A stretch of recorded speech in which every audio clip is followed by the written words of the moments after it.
Danes je čas za planiranje v blokih in to je sistem, ki se pri meni noro dobro obnese, zato sem se odločila, da ti predstavim, kako ga uporabljam jaz.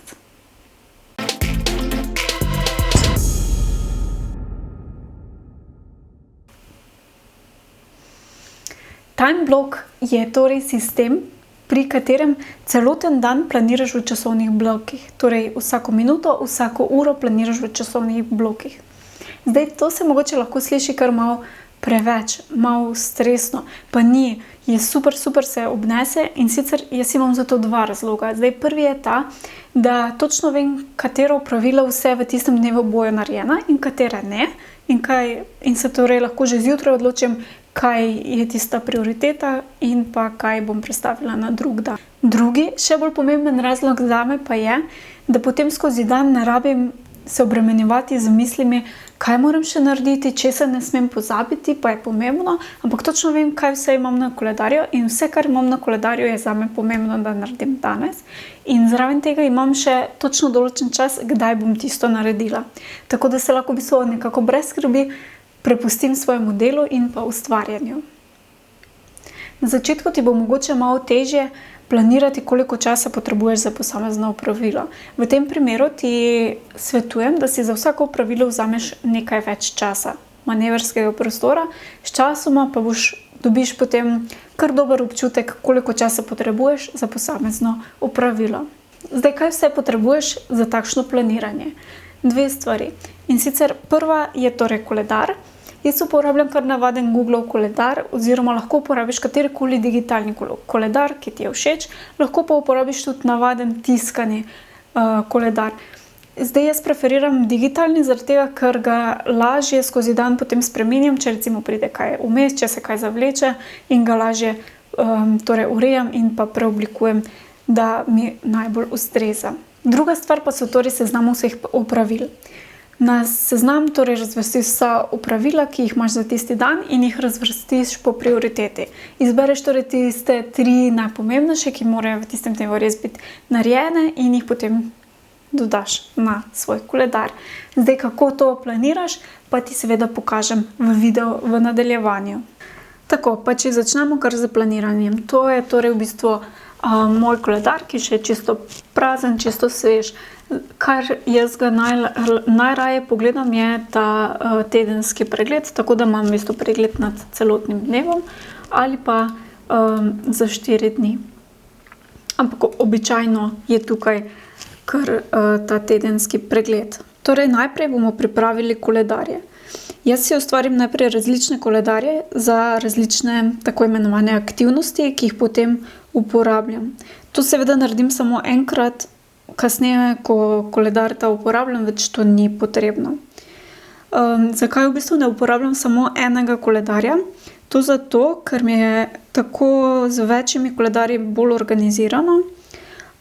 Sploh v primerih, ko moram iskati kaj za nazaj, kakšen posamezni dogodek. Posebej všeč pa mi je, ker si naredim v bistvu vsak koledar drugačne barve in je potem, ko dodajam nove taske, se hitro obarva v tisto svojo barvo in točno že na prvi pogled, iz katerega koledarja torej je, za katero približno aktivnost torej gre. Zdaj, katere koledarje si jaz običajno pripravim, recimo primeri, so koledar za sestanke. To je torej koledar, kjer so vsi sestanki in pa poti na sestanek in domov. Potem je koledar za delo, ki je povezan torej z delom. Potem je koledar editorial, to je koledar za urejanje vsebin, za blog, družabna omrežja in tako naprej. Potem je osebni koledar, torej koledar za osebne aktivnosti. Potem je koledar za izobraževanje, kamor vnašam torej vse seminarje, online konference in tako naprej. Seveda pa ima poseben koledarček pri meni tudi Čili, torej psička, kamor dodam vse najine treninge, aktivnosti in tako naprej. Torej, najprej ustvarimo nove koledarje.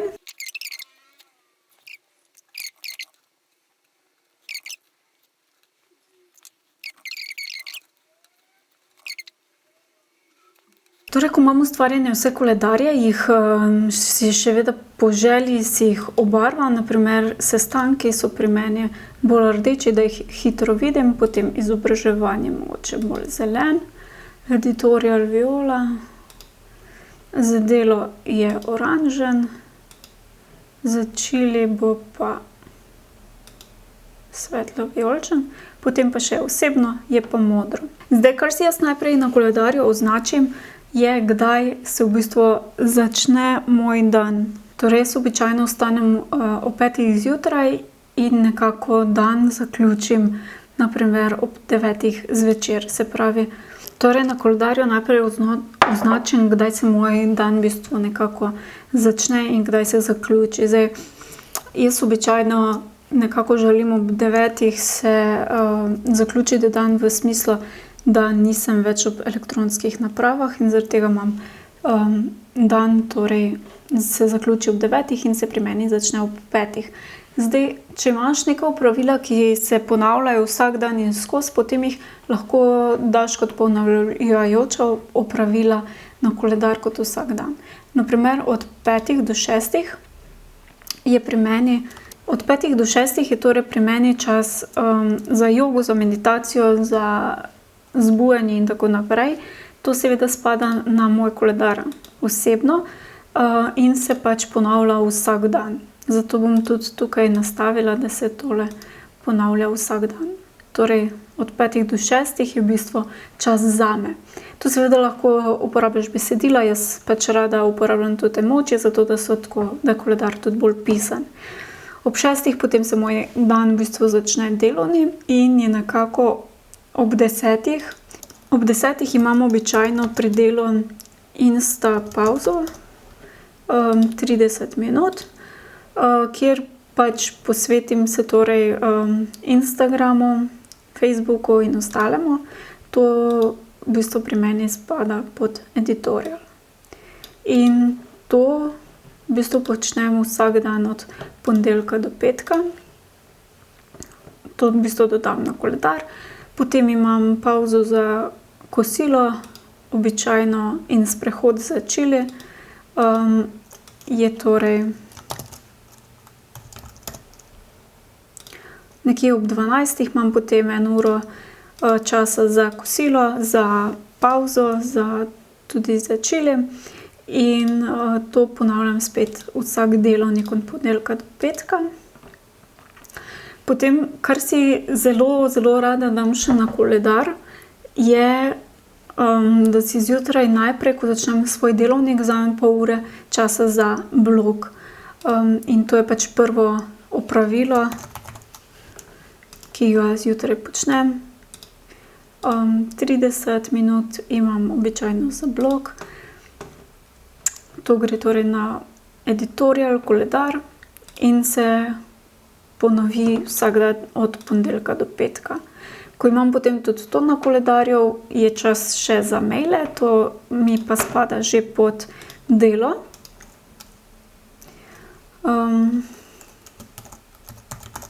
In sicer običajno takrat pogledam tudi maile in si označim, kaj je za narediti v tistem dnevu in kaj ne. Običajno v tem času, torej v tej pol ure, namenim tudi temu, da si nekako naredim pogledam torej v Asano, kaj vse je še za narediti, kaj so tiste primarne naloge, ki jih res moram narediti. Razporedim si torej vse naloge in si planiram celoten dan. Torej se lotim tudi na koledarju, dam vse te naloge, ki jih moram v tistem dnevu narediti. Kar mi je zelo, zelo, zelo pomembno, je, da svoj delovnik tudi zaključim primerno, torej da vem, kdaj zaključim. To mi pomaga pri tem, da ne pregorim, kar se mi je že zgodilo in ni fino. Zato nekako skušam zaključiti svoj delovnik ob 6 zvečer. Kaj naredim, je, da si pol ure pred, torej od 5:30 do 30 si na koledar dam zaključevanje in pa e-maili. Torej, in pa e-maili. Zaključevanje dneva, torej delovnika in pa e-maili, to spada na koledar delo, kjer če se mi kaj še zavleče, lahko vem, da lahko še v pol ure zaključim ali pa odgovorim še na vse potrebne maile. Zdaj, jaz običajno imam za maile 3-krat na dan čas, to je še pol urce, torej pol urce po kosilu. Tako da dam si tudi to običajno kar na koledar za sprotno delo. Zdaj, ko imam vse ta opravila, ki so nekako za vsak dan približno to, lahko planiram torej vse te prazne prostore. Zdaj, najprej, kot sem že rekla, v bistvu si zjutraj torej najprej pogledam svoje opravila v Asani in če imam mogoče kak sestanek. Zdaj, če imam kak sestanek, je običajno že na koledarju, ker ga dam na koledar takrat, ko se sestanek potrdi. Zdaj, če damo recimo en primer, da imam danes oziroma da imam v ponedeljek, torej jutri, na sporedu sestanek, in sicer je sestanek ob 11. Sestanek z Metko. To bo šlo na koledar, seveda sestanki, planiram, da bom potrebovala 30 minut za sestanek in ga torej dodam na sestanek. Zdaj, kaj je tukaj zelo pomembno, da če to ni online sestanek, da planiram še čas za pot. Za pot in za to, da se uredim, recimo potrebujem še pol ure in dam si spet na sestanek. Seveda iz sestanka moram priti tudi nazaj domov, zato planiram torej še za pot nazaj, ki potrebujem spet pol ure in imam tako v bistvu lepo zapolnjen ta čas. Potem v bistvu planiram vsa ostala dela, ki jih imam še na seznamu. Torej, na primer. In potem je tako moj dan v bistvu bolj ali manj zapolnjen.